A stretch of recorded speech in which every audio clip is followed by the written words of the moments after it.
Welcome back to Hardball. Can Washington come up with a plan to resolve that crisis of unaccompanied minors, children at the border? NBC News reports that House Republicans could move on a bill as early as this week. It would give the president some of what he's been asking for to deal with the situation, including somewhere between $1 and $2 billion, according to Politico.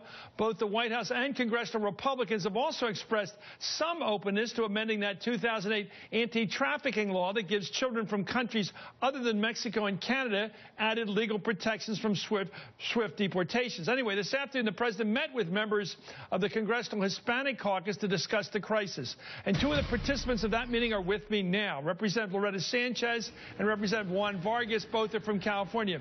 Let me go with Loretta Sanchez first.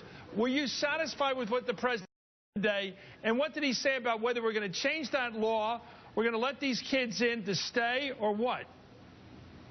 Well, actually, I was pretty impressed by the meeting this time around. And the president, on the issue of the minors, seemed to indicate a pretty straightforward position. At least my take on that was, Chris, that one, if these children were coming from countries simply because it was an economic hardship, there weren't opportunities for them, but they had family back there and were in a pretty safe place, and these children would go through the process and be sent back. But he did say that one of the reasons he wanted more funds was, in fact, to be able to do the investigations that are required to see what types of situations are going on, where these children might live, and which ones would actually be in harm's way, might have somebody going after their family or those particular kids, and that those might have an ability to have a refugee status here in the United States. Congressman Vargas, where did he stand on changing the law that was passed in 2008 that gives these kids a better chance to stay here? Oh, I'm absolutely against changing the law. I mean, this law is important. Where's the president? Well, I think that, I'll be honest with you, when we came here, I thought he was in favor of changing it, modifying it. When I left, he didn't say this, but he all but said, no, you know what, I think we can do it under existing law. There's some leeway there. So I don't think he's going to be pushing for a change. He better not. I think he's going to get great resistance from the Hispanic caucus and a lot of Democrats. I mean, this law is important. We shouldn't change it. Why? Make your case. Because, these are kids. These are different than adults. If you have adults, okay, maybe you can send them back and maybe they can survive. These are little kids. Just think of the desperation that these kids are under and their parents when they send them on this very, very treacherous trip to get here. And then just to take them, send them back, where they'll be killed, a lot of these guys, or these girls be raped. Why would we do that? I mean, that's not... What would you do if you were president? What would you do? What I would do if I was president is I would say we're a very generous nation.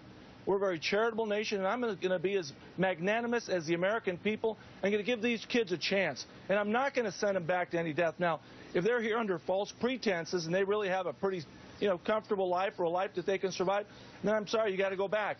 But I'm not going to send them back to death or torture or rape. I wouldn't do that. Well, what do you deal with? Let me ask you the question. Nobody's heartless, I don't think. What do you do about the pattern that's been established? Did the first 50,000 get in? The next 50,000, when does it stop? If these people down there are putting them on buses or bringing them up here, the coyotes and the cartels, who knows who's involved? When will it stop? What do you think about that, or are you just willing to live with that, Mr. Vargas? Well, the reality is it's going to taper off. I mean, we're already seeing that. I live on the border. I live in San Diego.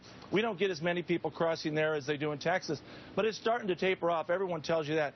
But come on. We are the most generous nation in the world. We treat kids right. We shouldn't just send them back. I think that's not our tradition. Those are not our morals. I really appreciated when the president said, God sees these children the same way he sees my girls. They're the same in God's eyes, and I think they're the same in the eyes of most Americans. Okay, your thoughts, Loretta Sanchez, on that very question. Should we change the 2008 law and or keep it the way it is so they have a real opportunity to stay here a couple of years maybe to make their case? Well, Chris, I would keep the law as it is. I was one of the people who was a co-sponsor of the law. When we passed it 3 times, several times on voice votes, as you know. The last one with a unanimous vote in the Congress. This really was to be applied to young children because of the trafficking situation that we saw many of those fall into. And so I would hate to take away that. As you know, I've been a big proponent of stopping this trafficking, especially of minors. So I think that there's a way that we can use the law. By the way, it's not 50,000 kids all at once coming under this law because they think they're going to be treated in a different way. In fact, we're seeing that most of the people coming across the border are adults, and this law does not apply to them. They are being swiftly taken aside and deported. So this whole idea that somehow there's 50,000 kids just coming across, that's not true. In fact, right now it has slowed down on the Texas border to about 100 children a day. Okay, well, some have used the crisis we're